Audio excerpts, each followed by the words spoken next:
আসসালামু আলাইকুম। সবাই কেমন আছেন? আমি তো আলহামদুলিল্লাহ ভালো আছি। তো আজকে বগুড়ার লাল আলু দিয়ে আমি ভর্তা করব।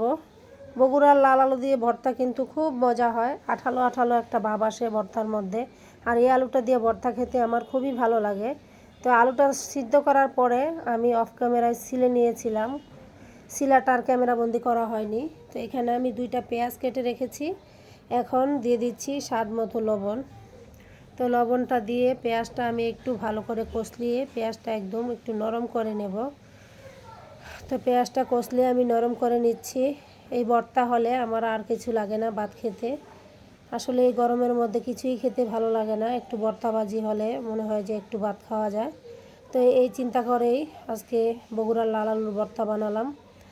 তো এখন যখন কষলায়া পেঁয়াজটা নরম হয়ে যাবে, এখন আমি এখানে দিয়ে দিচ্ছি লাল মরিচ। আমি আগেই একটু গুঁড়া করে রেখেছিলাম, মানে আধা ভাঙা করে রেখেছিলাম সেইটা।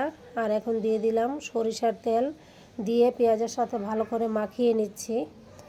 এইগুলি ভালো করে মাখানো শেষ হয়ে গেলে আমি আলুটা ভালো করে মিহি করে নিব হাতের সাহায্যে। এই আলু কিন্তু অন্য কিছুর সাহায্যে মানে মিহি করা যায় না, আমি হাতের সাহায্যে করতেছি। আসলে কষ্ট হচ্ছে, হাতের 12টা বেজে যাচ্ছে। মানে আলুগুলি একটু শক্ত টাইপের হয়, হাত দিয়ে কষলাতে অনেক কষ্ট হয়। তারপরেও কিছু করার নাই, মজা খেতে হলে তো অবশ্যই করতে হবে। তো কষলানো কিন্তু মোটামুটি কষলিয়ে কিন্তু মোটামুটি আমি মিহি করে নিয়েছি। এখন সব কিছু একসাথে মিক্সড করে দিব। ভর্তা কিন্তু আমার বানানো হয়ে গেছে। যাদের জিভে জল চলে আসবে তারা অবশ্যই ভর্তা খাওয়ার জন্য আমার বাসায় চলে আসবেন। ইনশাল্লাহ সবার জন্য ভর্তা বানিয়েছি, আমি একা তো আর এত ভর্তা খেতে পারবো না। তো যারা যারা খেতে চান অবশ্যই বাসায় চলে আসবেন কোনো কমেন্ট ছাড়া।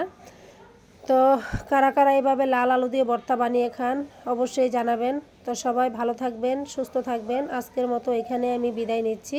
আল্লাহ হাফেজ।